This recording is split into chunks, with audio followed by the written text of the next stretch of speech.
Antenne 2, avec René Château Vidéo.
Bonsoir.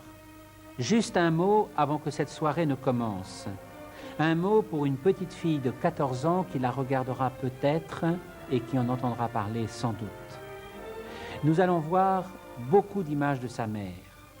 Des images de cinéma pour illustrer son immense talent d'actrice et des images d'actualité pour tenter d'approcher et de comprendre sa personnalité. Finalement, ces images n'ont rien d'absolu ni de définitif, mais il est vrai qu'elles composent aussi une histoire qui laisse bien des chagrins ouverts. Alors j'aimerais que cette petite fille sache que nous mesurons comme il doit être difficile et compliqué de vivre avec le sentiment que sa mère est à tout le monde alors qu'elle n'est plus à soi. Et je voudrais aussi qu'elle sache que nous avons tenté d'y faire très attention. Car si ce sentiment est douloureux, il est aussi trompeur. J'espère que chacun pourra retrouver ce soir la Romy Schneider qui lui appartient. Celle que le public n'oubliera jamais et celle des sentiments, des souvenirs et des manques qui ne se partagent pas. Plusieurs destins derrière elle. Grâce à Claude Sautet, elle éprouve pour la première fois le sentiment de maîtriser les choses de sa vie. Elle n'a plus besoin de fuir ces images de Vienne et de la jeunesse intrépide de sa mère qui ont tant pesé sur sa propre existence. Et cependant, cette ambition acharnée d'une grisette du Prater pour s'arracher à la misère des années 30, cette discipline et cette énergie d'une fille sans protecteur pour traverser le monde de la nuit avec l'espoir fou d'y rejoindre celui du cinéma, cette ascension d'un caractère d'acier devenue la Magda Schneider des valses tendres de Max Ophuls, comme Romy les connaissait, les admirait, et comme elle avait eu peur aussi, autrefois, de ne pouvoir les égaler.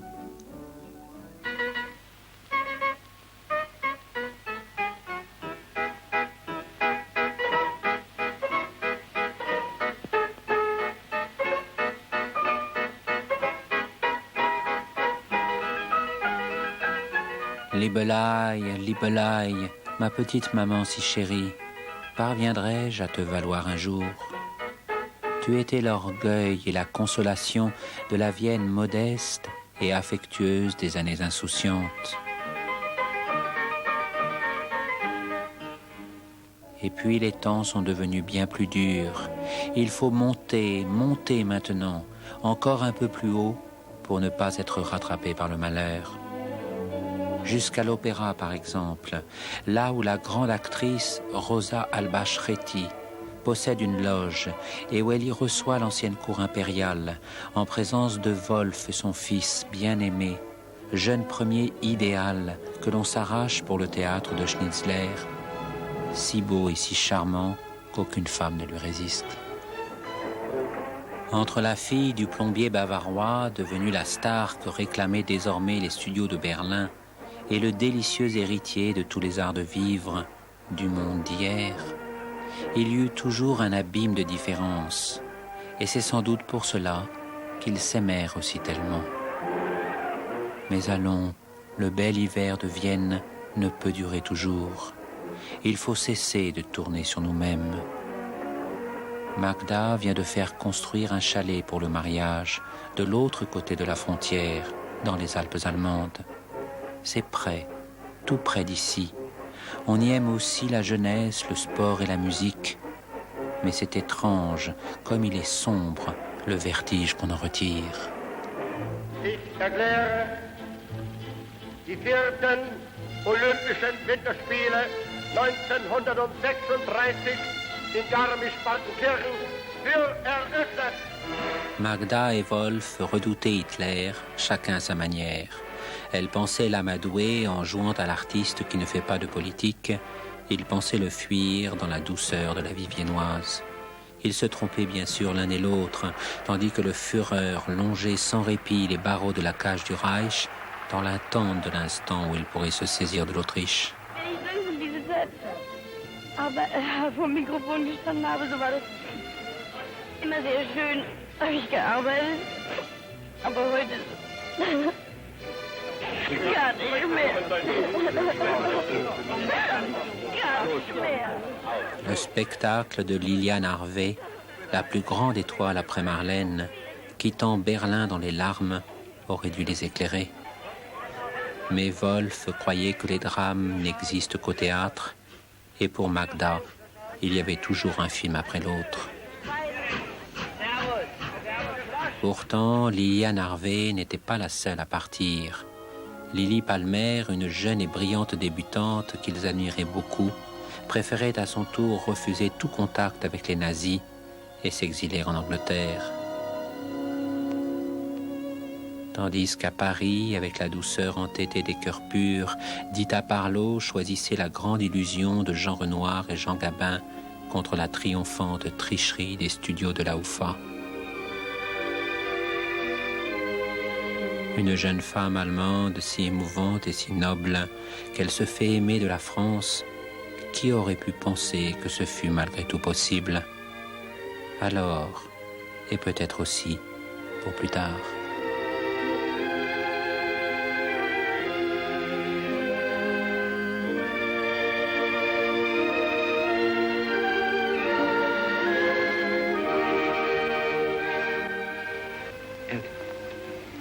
Elsa, écoute, si après guerre finie, si moi, pas mort, ni je t'ai compris, eh ben, moi, revenir ici, non?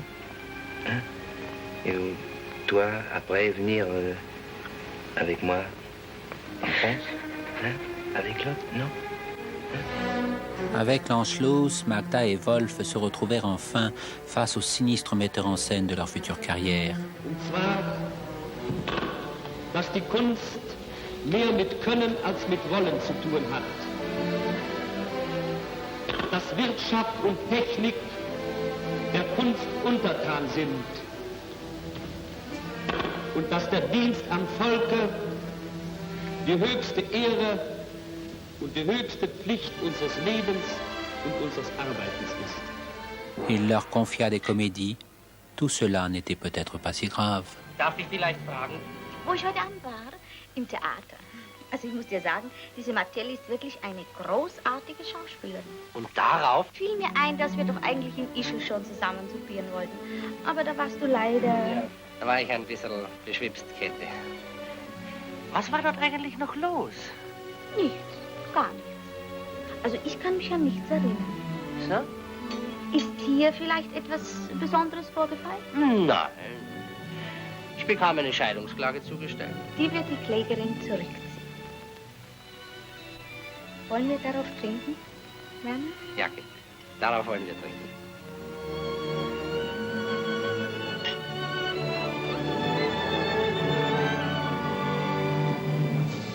Was hast du denn im Auge? Ich weiß nicht, es flittert so. Endlich beginnt es zu flittern. Rosemarie Magdalena naquit 6 mois après l'invasion. Ses grands-parents maternels la surnommèrent Romy et la prirent aussitôt avec eux au chalet de Mariengrund. Magda préférait la tenir loin de la vie des studios de Berlin. Wolf ne voulait pas qu'elle grandisse dans une Vienne défigurée par les nazis et qu'il prenait peu à peu secrètement en horreur. Là, au cœur de montagne, hors d'un temps mystérieux que les adultes à voix basse nommaient la guerre, ce fut donc une petite enfance apparemment très heureuse.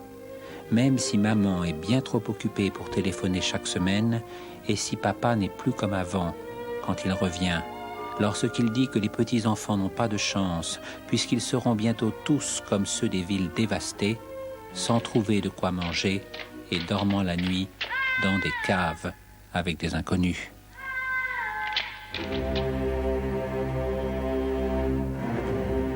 Bientôt, même au chalet de Mariengrund, la vie ne fut plus la même pour Romy et son petit frère. C'était comme si le grand naufrage de l'Allemagne avait également emporté leurs parents. Après la honte des mauvais films, des relations lâches, des femmes que l'on séduit sans même les regarder pour s'étourdir, Wolf disparut parmi des ruines qui étaient à l'image même de sa propre existence. Et si Magda avait tenu jusqu'à l'effondrement final, en s'obstinant à tourner d'ineptes comédies chantantes entre deux raids alliés, tandis que les Russes parvenaient au faubourg de Berlin, elle accusait maintenant à son tour la défaite de ses choix et de ses ambitions. À sa manière, cependant, sans se plaindre des nouveaux maîtres, et en cherchant à retrouver du côté de Vienne cette aimable amnésie des cités frivoles qui permet aux femmes avec un passé de faire croire que leur jeunesse recommence. Tout de même, ça n'allait pas sans mal. Il y a toujours quelqu'un pour reconnaître une star nazie à la dérive parmi les valseurs dérisoires d'un monde en clair-obscur. La frustration était d'autant plus grande que le cinéma allemand renaissait de ses cendres. Pour d'autres films qui n'hésitaient pas à traquer jusque dans les décombres de l'ancienne chancellerie, des assassins encore parmi nous. Avec d'autres actrices, indemnes de tout compromis et riches d'une beauté neuve, afin de faire revivre quelque chose qui ressemblerait à l'espoir. Hildegarde Neff avait su échapper aux sollicitations de la clique de Goebbels, comme à la récompense des vainqueurs exigés par la soldatesque soviétique. Elle devint cette autre Marlène, qui cette fois ne partirait pas, parce qu'il y avait tout à reconstruire, et puis aussi parce que tous les autres Sternberg étaient morts. Le curieux tour de passe-passe qui avait rangé l'Autriche du côté des victimes ramenait également les prisonniers à Vienne. Retrouvailles blessées de tant d'années perdues pour une histoire qu'on s'empresse de refermer. Loin de Berlin et de ses fantômes un peu trop tenaces, Magda sentit qu'il était temps de glisser sa photo parmi celles des naufragés dont on attendait encore le retour. Or, depuis l'élégant internat catholique de Salzbourg, où elle avait placé Romy, de bizarres craquements se faisaient entendre parmi les louanges des bonnes sœurs. Certes, la petite fille était absolument délicieuse, mais aussi plutôt rebelle, et avec l'incroyable projet de devenir actrice à son tour, comme ses parents. Elle la fit venir auprès d'elle. Ça tombait bien, on lui cherchait une fille pour son comeback auprès de Willy Fritsch, autre rescapé des années sombres. Ce fut Lila Blanc, un hasard devenu une chance, puis un énorme succès. Cette fois, c'en était bien fini de la mauvaise passe. Magda s'était remariée avec un restaurateur prospère, Hans Blatzheim, et les enfants l'appelaient déjà Daddy. Le célèbre metteur en scène Ernest Marischka s'intéressait à nouveau à sa carrière, tout en tapotant gentiment les joues de Romy, et l'Opéra de Vienne rouvrait en rapportant à une mémoire collective bien sélective l'apaisante nostalgie du bon vieux temps des Habsbourg.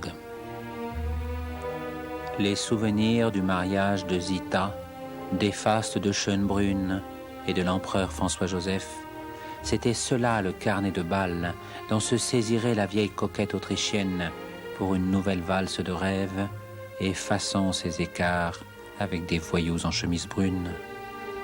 Le couronnement récent de la reine Élisabeth ayant aussi beaucoup frappé les esprits, Ernest Marischka conçut alors un de ces cocktails sirupeux dont il avait le secret, en plongeant Romy dans le shaker de toutes les eaux de rose.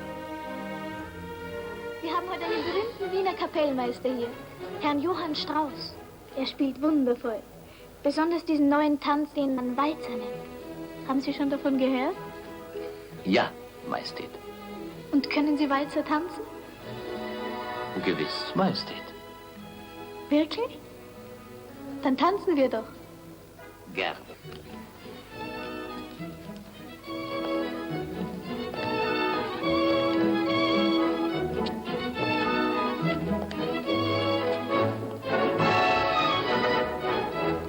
Ernest Marischka ne manquait ni de goût ni d'habileté.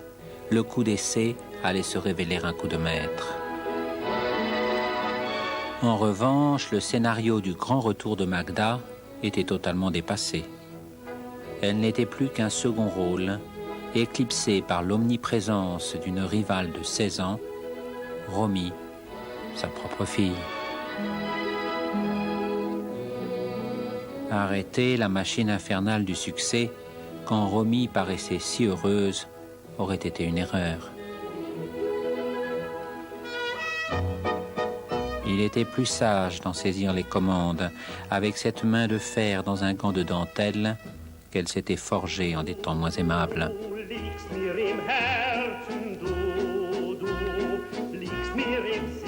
Magda, cependant, aimait aussi profondément Romy, et rien n'aurait été possible si sa fille n'avait été à son image, partageant son ambition et son désir de réussite. Ainsi furent-elles dévouées l'une à l'autre, prodigues d'expérience et de jeunesse, et complices exemplaires dans l'aventure collective de la grande revanche allemande. Ihre königliche Hoheit, Prinzessin Helene in Bayern. Ihre königliche Hoheit, Prinzessin Elisabeth in Bayern.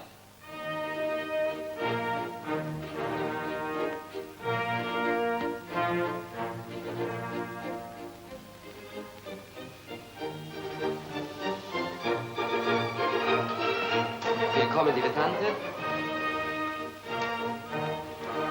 Willkommen, Nene.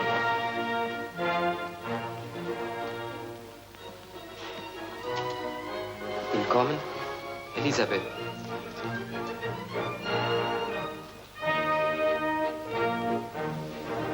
Ihr kennt euch doch. Wie? Aus Innsbruck. Ach ja.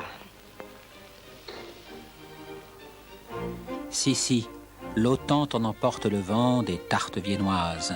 Sissi, l'héroïne fatale des Habsbourg, surgissant de l'esquisse des jeunes années d'une reine devant un Ernest Marischka qui n'avait osé réfléchir à l'évidence. Sissi Romy, François-Joseph Karlensboom, vous ferez rêver le monde entier, avait pronostiqué Magda. Elle pensait aux jeunes gens sages, ceux qui ont les songes de leurs parents et rougissent un peu au contact du plaisir qu'exhale un lilas blanc.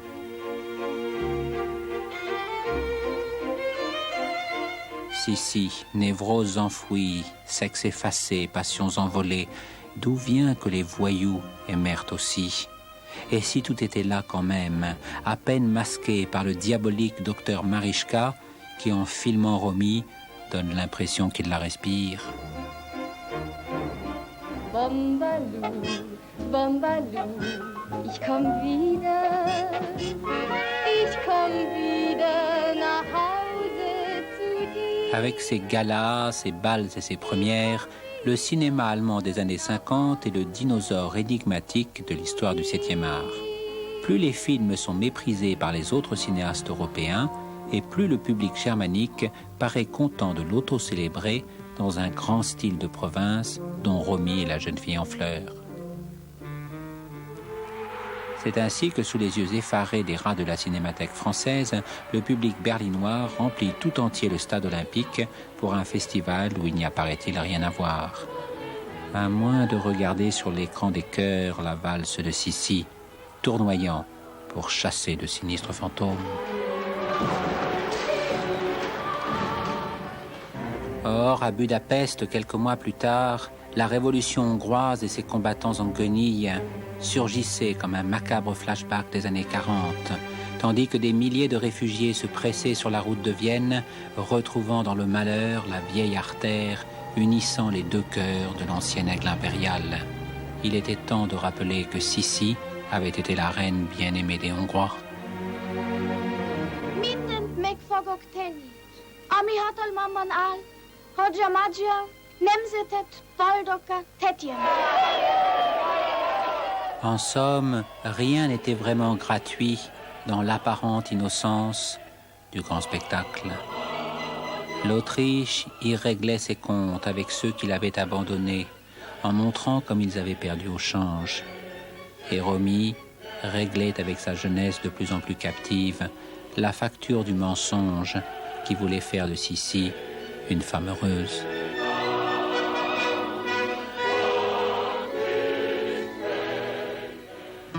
Or, le grand air commençait à lui manquer, celui que respiraient les jeunes gens de son âge, comme le si beau Tony Seiler, champion olympique de ski, qui s'était hasardé en l'embrassant à lui confier à quel point il se sentait enchaîné comme elle-même à une vie que d'autres avaient choisie pour eux. Celui où semblait s'ébattre librement Horst Buchholz, faux James Dean made in Germany pour la presse en mal de gros titres, et vrai tombeur pour des escouades de jolies filles, enchaîné à sa grâce de garçons des rues lestes et mystérieux. Le tournage à Paris de Mon Petit laissa Romy profondément troublée. C'était la première fois, celle dont elle ne s'était pas doutée et que Magda voyait en revanche venir depuis longtemps. On tenta une version officielle avec les actualités, des mimiques de teenagers et un autre de ces bals exaspérants.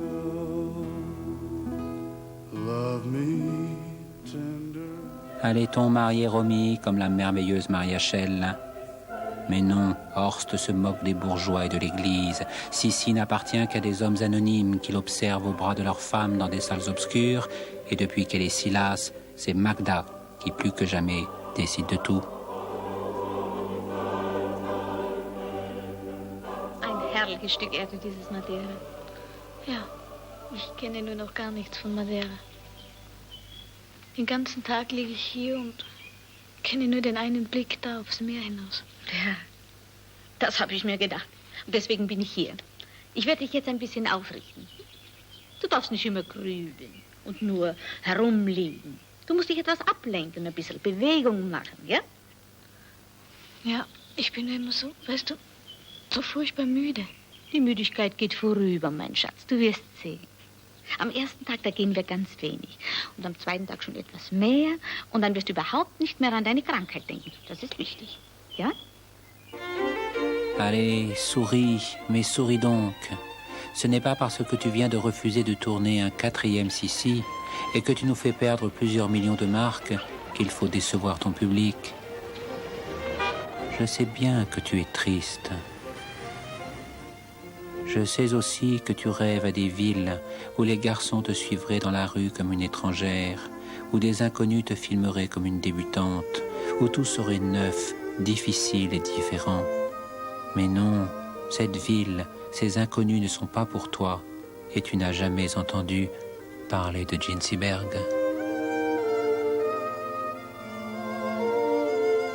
Good morning. Good morning. What's your name? My name is Jean Seberg. Where were you born? In Marshalltown, Iowa. When? November 13th, 1938. That makes you what age? 17 and 11 months. And 11 months, almost 18. Mm-hmm. And do you want to be an actress? Very badly. Quand on arrive à 18 ans à Hollywood de Marshalltown, Iowa, et qu'Otto Preminger vient de vous confier aux yeux du monde entier le rôle de Jeanne d'Arc, il n'y a peut-être pas d'autre solution que de s'enfuir en Europe et tenter d'y reprendre autrement ce métier d'actrice auquel on se sait destiné. La vie implique d'autres enjeux, et plutôt que d'être une marchandise qu'on sort le soir aux façades des cinémas, il vaut mieux vendre le journal sur le trottoir, en courant le risque d'y être accosté par des types à bout de souffle, d'avoir trop vu de vrais bons films. Tu veux pas venir à Rome avec moi, Patricia? Et faire quoi là-bas? On verra. Non, j'ai beaucoup de choses à faire à Paris, Michel. Et maintenant, qu'est-ce que tu fais? Tu remontes ou tu descends les Champs? Qu'est-ce que c'est les Champs? Les Champs-Élysées. Regardez ce qu'il arrive à Romy Schneider empêtrée dans sa robe de fausse star. 20 ans, 12 films, elle ressemble déjà à sa mère. Qui peut la vouloir encore? Lily Palmer, peut-être, qui connaît tant de mondes divers et qui, proscrite en Allemagne, exilée en Angleterre, a su construire son existence et sa carrière sans jamais renoncer à son idéal.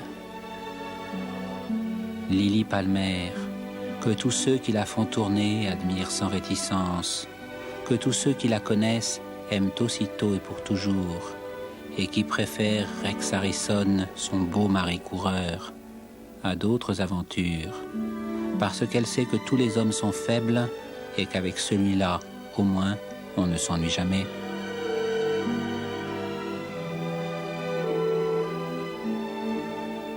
Lily Palmer, reine de la vraie grande vie, celle où l'on danse avec les comtes Volpi et Errol Flynn dans des palais de Venise, quand Sissi n'est plus qu'une impératrice pour midinette égarée dans des royaumes de carton-pâte.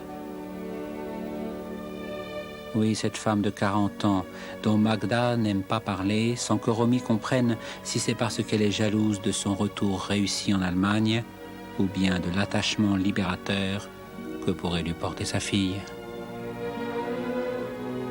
Les saintes sont toujours immobiles, même lorsqu'elles exaucent une prière. Alors sois immobile et laisse ma bouche cueillir sur tes lèvres le fruit de sa prière. Ce n'est pas très convaincant. Tu es très loin de Roméo. Roméo est un jeune homme qui aime pour la première fois. Allez, encore une fois. Les saintes sont toujours immobiles, même lorsqu'elles exaucent une prière. Alors sois immobile et laisse ma bouche cueillir sur tes lèvres le fruit de sa prière.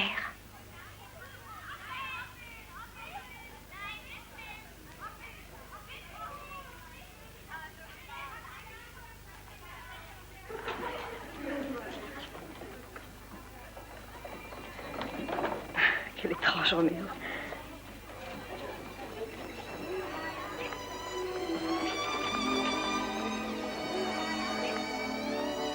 Ne t'inquiète pas, lui avait dit Lily Palmer, c'est un garçon qu'il te faut. Un garçon que tu ne connais pas encore et qui de son côté ignore qu'il te cherche. Un vrai garçon, mal élevé et tendre, ambitieux et fantasque, puéril et sûr. Pas un de ces angelots parfumés qui traînent dans les studios de Vienne, mais au contraire un batailleur qui court depuis l'enfance sur le pavé des mauvaises rues, se cogne contre bien des murs et n'a pas le temps de choisir la porte qui ouvre sur le soleil et la fortune, pourvu qu'elle cède. Tiens, celui-là qu'on t'a choisi pour le remake de Liebelei. Christine! J'injure De t'aimer! pour l'éternité. Ne ris pas, Franz. Tu entends cette rumeur? Ce sont tous les serments d'amour qu'on a criés dans le vent avant nous. L'écho ne les oublie jamais.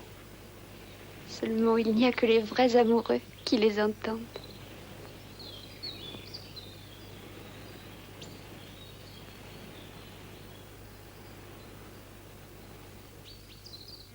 Oui, un type pas dans ton genre, et encore moins dans celui de ta mère, qui déteste ce que tu représentes et saura voir ce que tu es, qui te fera mal sans le vouloir et du bien sans le savoir, l'inconnu à la réputation de voyou qui t'attend pour être le plus grand amour de toute ton existence. Tout de suite, ce fut très difficile. On peut détester être Sissi en Allemagne et se paniquer devant l'évidence de n'être plus rien à Paris. Surtout quand Alain monte à toute allure au firmament du succès, que les gens les plus brillants se l'arrachent et qu'il y a toujours auprès de lui une faible femme pour lui demander à être raccompagnée chez elle dans la jolie voiture de sport. L'amour fou, c'est un truc bizarre quand il s'empare de vous. Devant Alain, Romy, qui était doué pour les langues, n'en parlait plus aucune, s'habillait comme une fille au père et fondait en larmes à tout propos. Et en même temps, c'était absolument sans importance, puisqu'il s'en moquait gentiment, la consolait en riant et la relançait à toute allure, si loin de Sissi et de Vienne, si près d'un incroyable bonheur. Avec Magda, ça se passait aussi très bien. Quand on a vu Berlin en flammes, le sang-froid est une seconde nature. Freddy! Oh, Philippe, tiens! Comment ça va? J'ai oublié le nom. Mademoiselle? Mademoiselle, je ne sais pas. Comment ça va? Ça va, viens t'asseoir. Ah, je n'aime pas beaucoup ton copain. Je resigne et je contre-signe. Oh, Toto, il est très marrant. Il sait tout faire, le valet de chambre, le cuisinier, le comptable, piloter un hélicoptère et contrefaire toutes les signatures. Eh ben, pour moi, je le considère comme un minable. Ça va pas recommencer. Bonjour. Bonjour. Oh, bah dis donc, Frangelico, ça va fermer?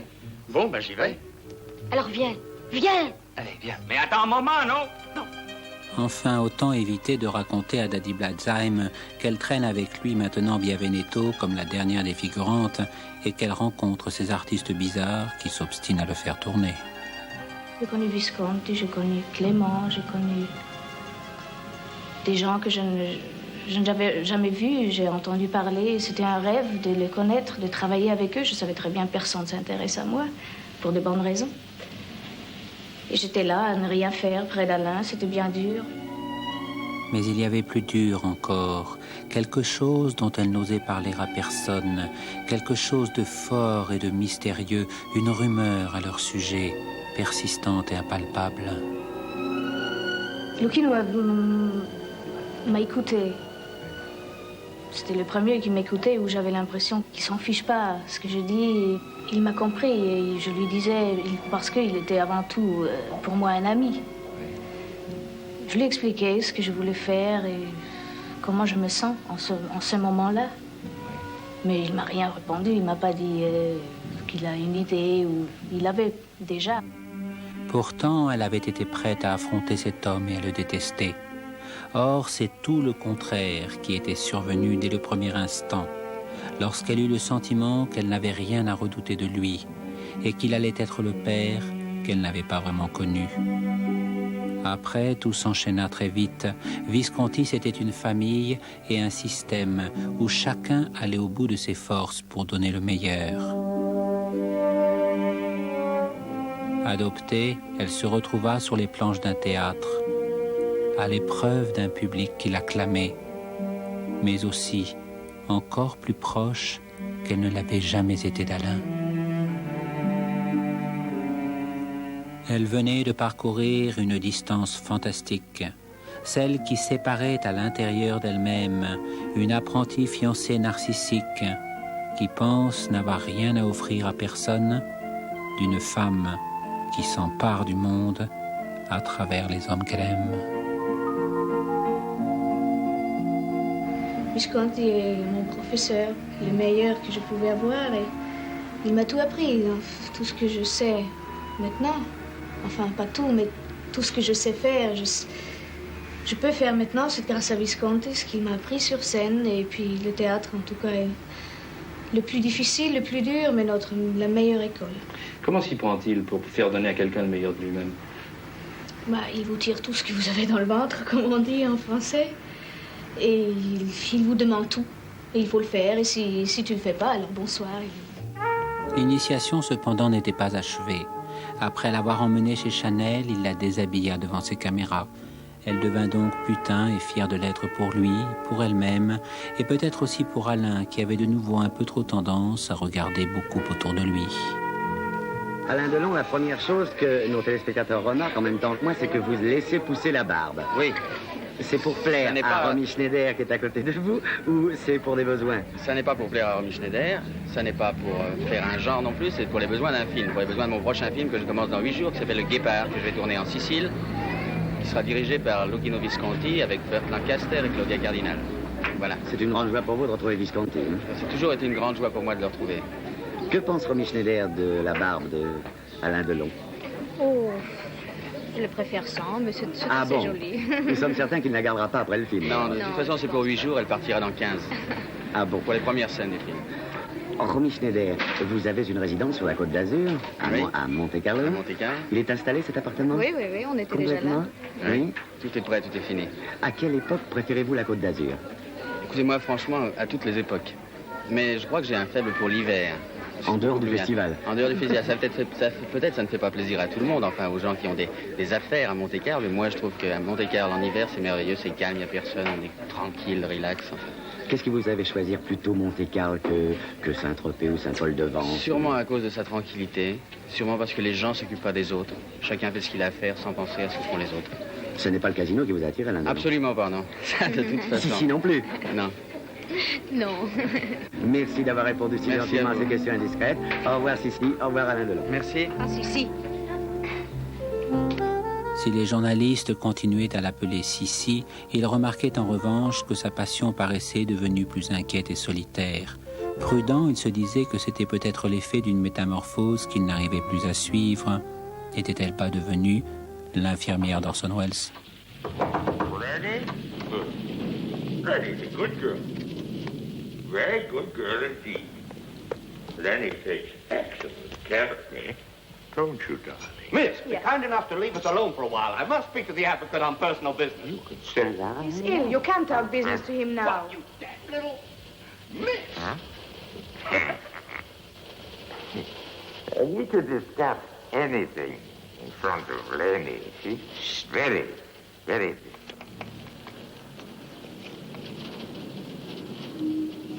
Look. Skin between my two middle fingers. It's like a web. A web? What a pretty little paw.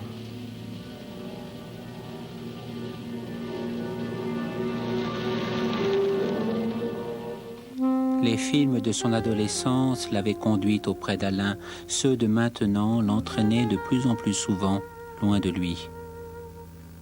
Ils se téléphonaient chaque jour, mais Alain Delon n'est pas un homme que l'on retient avec un fil à longue distance. Et si Romy pensait parfois qu'il la quitterait un jour, c'était pour elle une pensée abstraite. Une pensée pour quand on n'aura plus besoin de rien, un peu comme la mort. Or, Romy avait toujours besoin d'Alain. Mais lui, avait-il autant besoin d'elle? Oui, allez-y, parce que nous attendons. Elle était en Amérique, quand elle apprit qu'il vivrait désormais avec une autre femme. Puis en France, dans la grande maison vide de l'avenue de Messine, où il lui avait laissé des fleurs, quand elle comprit qu'il ne reviendrait pas. Beaucoup de fleurs, et de très belles, dans le grand salon glacial, presque autant que d'amis se pressant joyeusement autour de l'infidèle. En somme, il lui enseignait encore quelques petites choses bien nécessaires, la douleur, le désespoir, la solitude. Clouzot la rencontra dans cet enfer, et en quelques jours, il filma tout cela.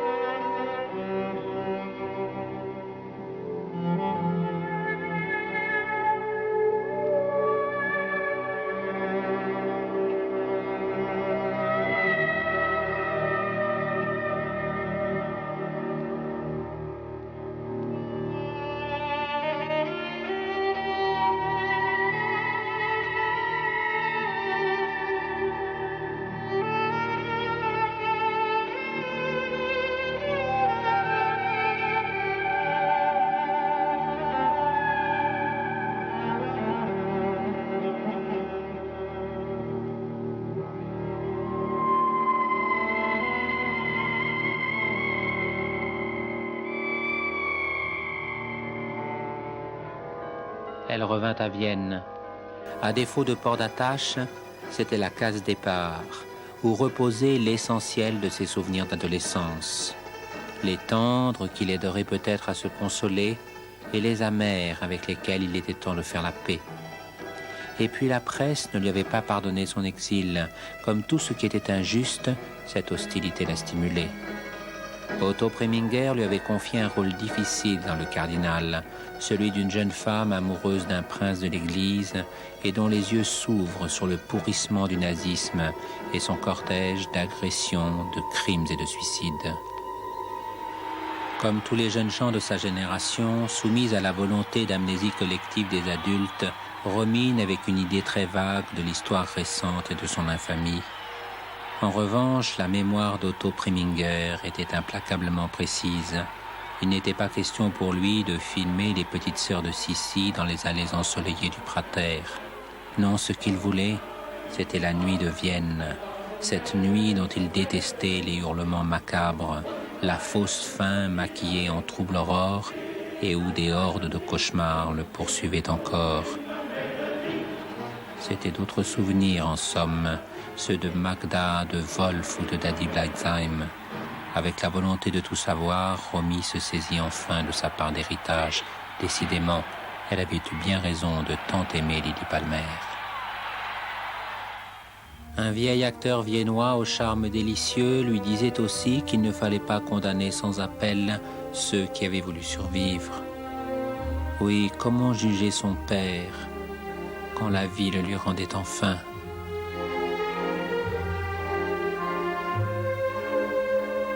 Et comment juger Magda, dont il disait lui-même « N'oublie pas que ta mère a voulu bien faire en t'épargnant cela. Quand les enfants deviennent les parents de leur père et mère, alors l'innocence change de camp. » Sissi aurait-elle pu travailler avec un metteur en scène comme Otto Preminger? C'est pas possible. Pourquoi? C'est aussi... C'est la même chose si vous demandez à M. Marischka qui a tourné Les Trois Sissi de faire Carmen Jones. Là, vous parlez sur le plan du réalisateur. Moi, je me place sur celui de la comédienne. Oui. De la comédienne? Si moi, j'aurais fait... Quelle aurait été votre impression? Vous êtes très jeune, mais vous l'étiez encore plus. Vous n'aviez pas l'expérience que vous avez maintenant. Vous auriez sans doute été davantage impressionné et peut-être... Ah, je crois, oui. Ça vous aurait gêné. Si j'aurais fait les premiers Sissi avec Preminger, je crois que j'aurais été assez terrifiée. Parce que je me souviens de Jean Seberg qui a tourné Jeanne d'Arc avec Preminger et qui... Oui, mais elle avait... Oui, c'était son premier film. Mais premier film. Sissi n'était pas mon premier film. Mais qui n'a pas craint de dire ensuite que c'était un véritable tyran, qu'il criait beaucoup sur le plateau, qu'elle était terrorisée. Ben, c'est vrai, elle a raison de le dire, c'est vrai, il fait ça. Alors il y a d'autres qui... il faut avoir beaucoup de nerfs, c'est vrai, quelquefois, c'est vrai. Mais... Vous avez eu les nerfs, solides. Oui, et puis c'était très intéressant de travailler avec lui. Moi, j'ai très bien travaillé avec lui. Ça me fait plaisir, c'est vrai. Romy et Jean Seberg, au même âge, leur carrière se ressemblait encore. Débuts éclatants qui les avaient dépossédés d'elles-mêmes et beaux génériques en exil où le public était trop vague. Et si Jean avait perdu face à Preminger, elle semblait en revanche plus lucide devant la stratégie à suivre. J'ai eu la chance même d'être exposée, je pense, à l'Europe, d'être exposée à d'autres idées, de ne pas avoir traîné sous les palmiers en Californie en attendant des vagues petits rôles par-ci, par-là. J'ai eu beaucoup de chance dans la vie en général et j'ai eu de la chance même à rencontrer mon mari.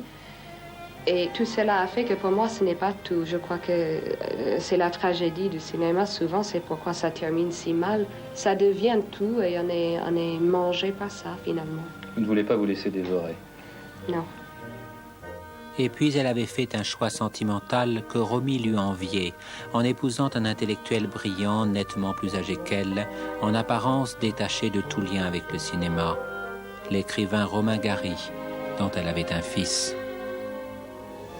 Ainsi, la surprise lorsque Romy vint au Festival de Cannes, en compagnie d'un metteur en scène de théâtre inconnu, Harry Meyen, n'en était une que pour les journalistes et cette partie du public qui ne s'intéressait pas vraiment à elle, ni à ses préoccupations nouvelles. Avec son vague air d'Arthur Miller, sa timidité et leur différence d'âge, Harry Meyen paraissait déplacé dans la cohue scintillante. Or, le fait qu'il fût différent, indemne de toute cette agitation superficielle, avait précisément décidé Romy à l'épouser. Sa culture, son intelligence, la fermeté de ses choix correspondaient à la gravité d'une femme à la fois encore toute jeune et avec plusieurs vies derrière elle. Il fallut se rendre à l'évidence. On ne l'avait jamais vue si épanouie et si heureuse. Avec Harry commençait cette autre histoire d'Allemagne à laquelle elle n'avait pas eu le temps de réfléchir. Juif et engagé à gauche, il n'offrait pas seulement une réponse apaisante à cette culpabilité qu'elle avait gardée du tournage de Vienne. En lui montrant les conséquences terribles des années de plomb, il l'aidait aussi à échapper à son tour à la prison des ignorances et à s'ouvrir au monde. Ainsi se rapprochait-elle encore des grandes figures qui avaient fait honneur à l'Allemagne en l'aimant assez fort pour combattre le nazisme. Marlène, accueillie à Berlin par Hildegarde-Neff, elle aurait même marché sous la pluie jusqu'à l'aéroport pour vivre un instant pareil.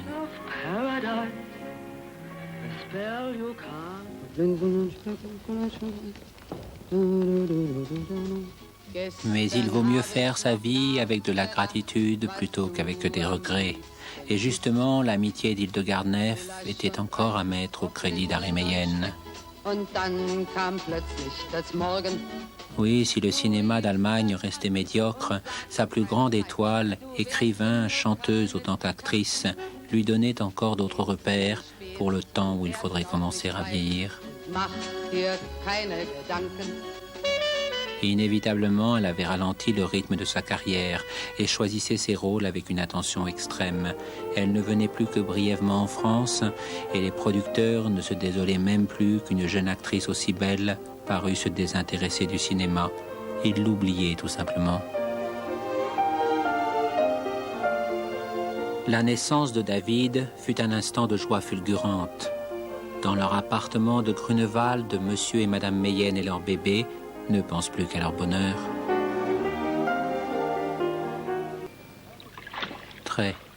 Romy était très contente de retrouver Alain. Mais dès le début du tournage, devant les caméras, c'était pour lui montrer qu'elle pouvait jouer désormais le jeu de son métier, jusqu'aux limites extrêmes de l'imprudence, sans courir le risque de se perdre.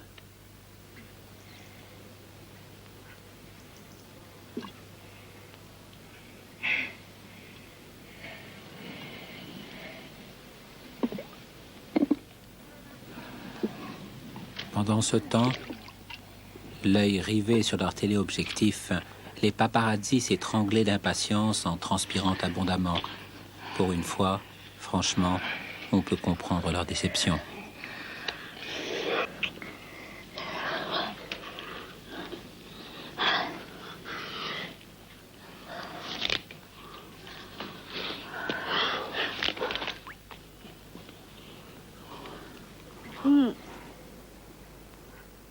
La première du film bruissait encore de tous les paris sans réponse qui avaient entouré le tournage, et les producteurs ne pouvaient que s'en frotter les mains. Pourtant, il ne s'était rien passé, ou plutôt quelque chose de bien plus important pour Romy et sa vie nouvelle. Alain Delon n'était plus qu'un vieil ami très tendre, qu'elle aurait toujours plaisir à revoir. Tout de même, l'épreuve avait été plus rude que prévu, mais ça, il n'était pas question de le dire à quiconque, même pas à monsieur Meyen, dans son appartement de Grunewald. David, Harry, les vacances, tout bien à leur place. Il n'y a vraiment pas de quoi s'inquiéter. Juste un souffle, une petite fêlure de rien du tout. Mais quel est le comble du bonheur? D'aimer complètement. Toute une vie. Vous croyez qu'on y arrive? Je vous ai dit, c'est le comble. Peut-être on y arrive. Si, je crois qu'on y arrive. Avec des petites pauses. Pour renouveler. D'aimer toute une vie, pas la même personne alors? Ah oui, bien sûr. Si en plus il y a du succès dans un travail, ça c'est encore plus.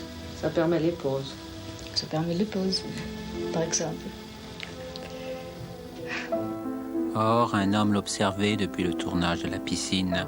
Un homme discret, subtil, riche de bienveillance, mais acharné à découvrir la vérité des êtres. Et celle de Romy, si complexe, le passionnait. Claude Sauté est venu me voir pour me raconter l'histoire des choses de la vie. Claude Sauté m'a dit une fois qu'on vit constamment avec la peur au ventre. Et ça, c'est une phrase merveilleuse quand on pense à Claude Sauté. C'est tellement juste. Et ça, c'est lui. Il peut avoir, je ne sais pas combien de succès extraordinaires, il vivra toujours avec la peur au ventre. Moi aussi. Ami des femmes en général et voulant devenir le sien en particulier, il lui donna très vite le sentiment de la connaître encore mieux qu'elle ne se connaissait elle-même. Pour Romy, cette exactitude avait quelque chose de fascinant.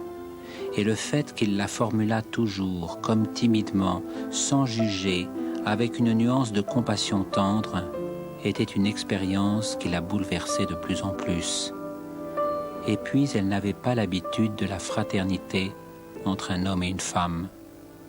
Oh, bien sûr, elle avait bien compris qu'il se servirait de tout cela pour en faire des films.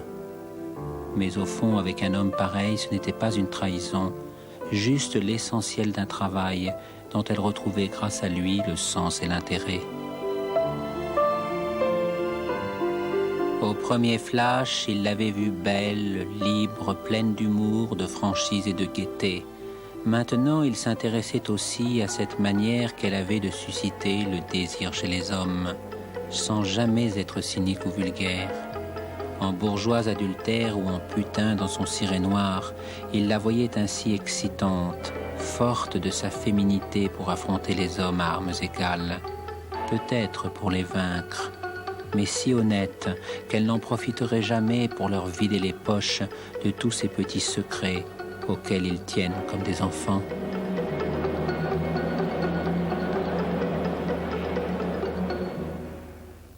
Puis il la vit partagée entre deux amours, deux versants de sa propre personnalité, le goût de la vie aimable et chaleureuse et l'exigence du dépassement, de l'idéal, de ce qui est difficile à accomplir.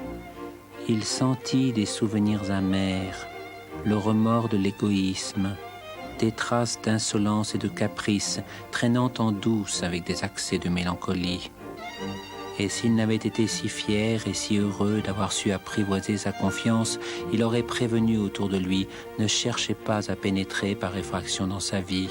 Elle est la première à souffrir des conflits qui la déchirent et sa pudeur vous renverra. Qui est Rosalie? Est-ce que vous pouvez me dire qui est Rosalie? Non, je ne peux pas vous dire. Pas maintenant. Je vous dirai ça quand le film est terminé. De toute façon, je l'ai envie. C'est une femme que j'ai envie. J'ai envie. C'est tout. C'est tout ce que j'ai envie de dire. Avec le sourire ou avec de la colère, et quelquefois c'est entre deux. Il avait vu aussi l'alcool, les nuits sans sommeil, les médicaments qui traînent, les poches qui se creusent sous le si beau regard. Mais ça, en somme, tout le monde le voyait aussi. Il comprit alors que ce n'était pas comme il l'avait pensé d'abord. Elle a peur des autres, elle a peur. C'est étrange puisqu'elle est une très grande actrice et qu'elle est toujours face au public, mais l'écran est une chose indispensable pour elle, car dans le contact immédiat, sauf avec des gens qu'elle connaît très bien, elle a très peur, elle sur scène.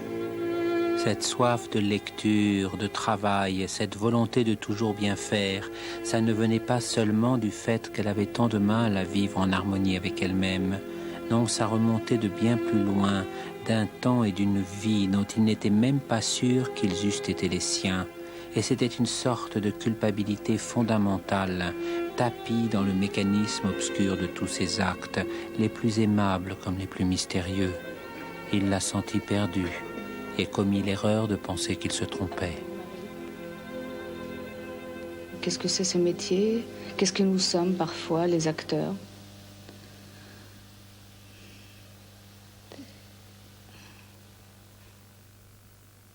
Tu tournes trop, Romina. Cesse de t'enfuir. Reviens sur tes pas, lui écrivait Luchino Visconti. Si, la Vienne impériale, les Habsbourg sont bien morts. Il ne reste plus personne du cortège de leurs funérailles. N'aie pas peur de ce mensonge originel qu'ils ont fait peser sur ta carrière. Retourne-toi et affronte ce fantôme que tu traînes comme un fardeau depuis 20 ans, alors qu'il prétend être toi. Au miroir du cinéma, montre-lui ce vrai visage, où il verra enfin son erreur et qui te libérera de lui.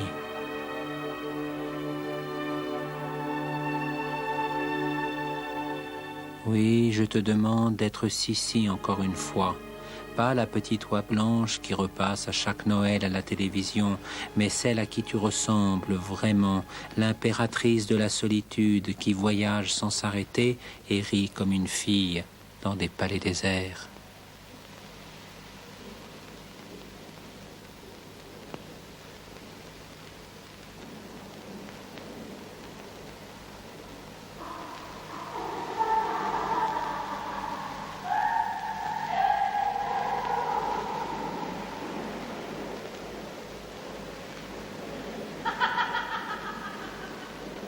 Celle qui est morte, assassinée sur un quai de Genève, et que tu pourras enfin oublier, puisque tu as tellement envie de vivre.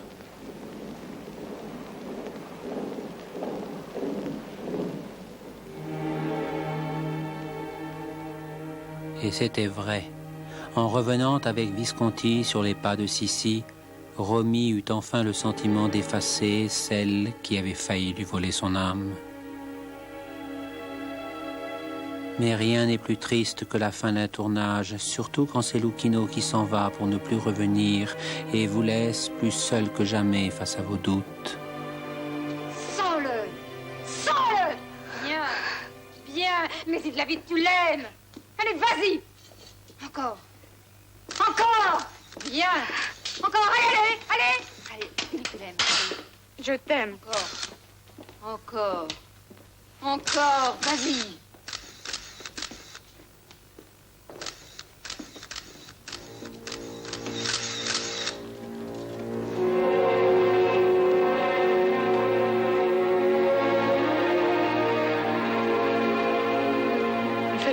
S'il vous plaît. Non, je suis une comédienne, vous savez, je sais faire des trucs bien. Ça ici, je le fais pour bouffer. C'est tout, alors ne faites pas de photos. C'est celui-là. S'il vous plaît. Coupez. Ne faites pas de photos. Harry Mayenne avait lâché prise, mais ce fut toujours à Berlin qu'elle voulut épouser Daniel Biasini, qui savait encore la faire rire, pour que Magda soit avec eux, puisqu'elle lui manquait toujours si fort. Le cinéma français pouvait bien tourner autour d'elle. Les conseils, les mots au téléphone de sa mère lui donnaient les repères pour ne pas s'égarer. Bien sûr, ce n'était pas comme au temps de Sissi. Magda n'avait plus que des apaisements à prodiguer. Mais enfin, Romy était bien sûre qu'elle, au moins, ne la laisserait jamais tomber. Daddy Blightsheim avait mal géré leur fortune. Harry avait réclamé le reste. Quand on est célèbre, il y a toujours du monde, mais en vérité, on ne trouve jamais personne. Oui, cette force et cet amour maternel, saurait-elle s'en servir à son tour pour protéger David, comme il faut le faire avec un petit garçon qui n'a jamais peur de rien? Et puis, il y avait le travail. Ce travail qui vous flanque une telle angoisse et une telle fatigue qu'on est près de fou rire pour des riens. Le travail qui s'arrêtera bien un jour, mieux vaut en rire décidément, car ça se rapproche. Tenez, là par exemple, il s'agit d'un livre de Romain Gary, et c'est un peu l'histoire de Ginsberg. Mais si, Jean Seberg, la jeune et jolie actrice américaine dont le chemin n'a cessé de croiser celui de Romy Schneider jusqu'à ce qu'on perde sa trace à la fin des années 70. Enfin, voyons, vous le public, vous savez bien, Jeanne d'Arc à bout de souffle et les oiseaux qui meurent au Pérou. Ah, vous vous souvenez maintenant, vous l'aviez pourtant beaucoup aimé, mais décidément vous ne changerez jamais. Ce qu'il vous faut, ce sont des étoiles qui scintillent ou alors qui s'éteignent en pleine gloire. Les filles trop seules qui s'endorment avec une plaque de somnifère sur la banquette arrière d'une voiture, vous préférez passer devant sans vous arrêter. C'est vrai, la rue était calme, dans un quartier où l'on ne va plus au cinéma.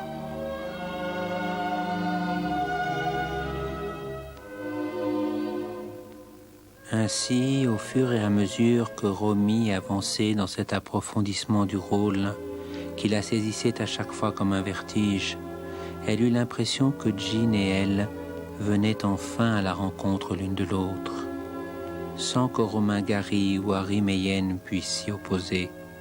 D'ailleurs, qu'aurait pu faire Harry Meyen, puisqu'il venait de se donner la mort, en accusant le cinéma d'avoir ruiné son beau mariage et de lui avoir pris Romy.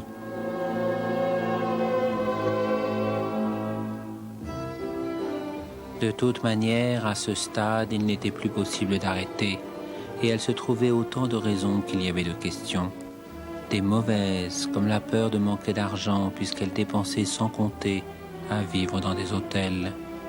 Des plausibles, quand elle disait que la petite Sarah, qu'elle avait eue de Daniel, était heureuse quand sa maman allait bien, et en somme, c'était pendant les films que ça n'allait pas trop mal.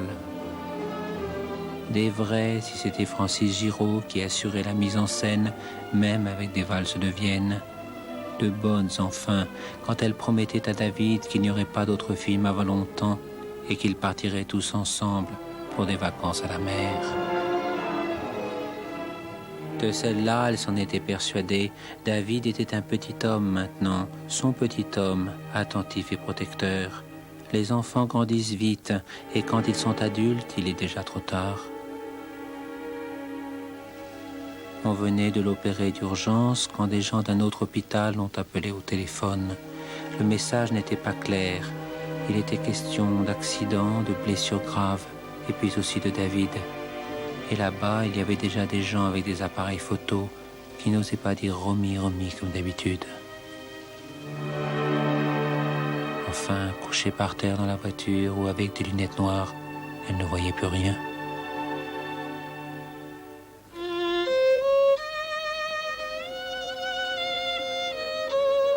Cela faisait très longtemps qu'elle voulait être la passante du sans souci. Tournage à Berlin, histoire de deux femmes qui ne sont qu'une, celle qui est victime des nazis, celle qui recueille un enfant qui n'est pas le sien. Elle eut du mal avec l'enfant.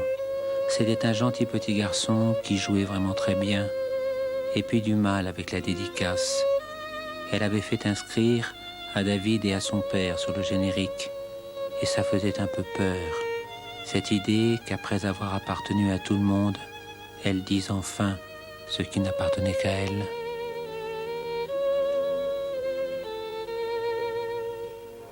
Sarah était trop jeune pour se rendre compte, mais ça n'avait peut-être rien à voir avec l'âge. Romy ni personne non plus ne se rendait compte, sauf celui qui l'écoutait à la télévision, mais il est comme Claude Sauté, trop bon pour envisager le pire. Je veux beaucoup plus me préoccuper de ma vie personnelle, de ma vie privée, c'est vrai. Tourne moins de films qu'avant Mais pour réussir ma vie privée, je ne peux pas être seule, je ne le suis pas d'ailleurs. Non. Surtout qu'on me laisse enfin tranquille. Près de l'église du petit village de Boissy-sans-Avoir, tout est toujours très tranquille. Les fins de semaine, bien sûr, il y a des promeneurs qui cherchent où repose Romy Schneider, mais ils se perdent un peu entre les tombes. Il n'y a pas le nom qu'ils cherchent. Mets ton enfance dans ta poche et sauve-toi. C'est ce qu'il y a de mieux à faire. C'est un mot qu'elle gardait toujours sur elle. Mais il faut croire que son enfance était trop lourde, puisqu'elle s'est sauvée sans l'emporter, et qu'elle nous en a laissé les images. avec ce nom d'alors précisément qu'Alain Delon a fait graver sur sa tombe contre celui de son fils, avec des mots aussi, beaucoup de mots, des confidences, comme celle de n'avoir jamais osé dire à Luchino Visconti qu'elle l'aimait, alors qu'elle était bien la seule à pouvoir ne pas redouter sa réponse. Parmi les promeneurs, il y en a aussi qui savent. C'est vers le haut, un peu à gauche, et il y a quelques années encore, ils y croisaient souvent une femme allemande. À la voir si en peine, ils se disaient qu'il s'agissait peut-être de sa mère. C'était une erreur, et ce n'en était pas une. Allez, même si vous n'avez pas de fleurs, rien à offrir, arrêtez-vous quand même, fermez un peu les yeux, et vous trouverez sans peine une femme qui se tient près d'un petit garçon. Là, inscrite à tout jamais dans votre cœur, et peu importe son nom, car il est celui de votre jeunesse même.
Antenne 2, avec René Château Vidéo,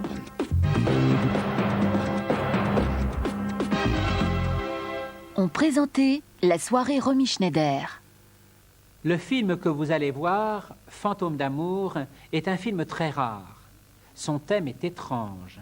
Son atmosphère baigne dans l'irréalité, la poésie et le mystère. Il s'agit d'une histoire d'amour fou, plus fort que le temps qui passe et que la mort.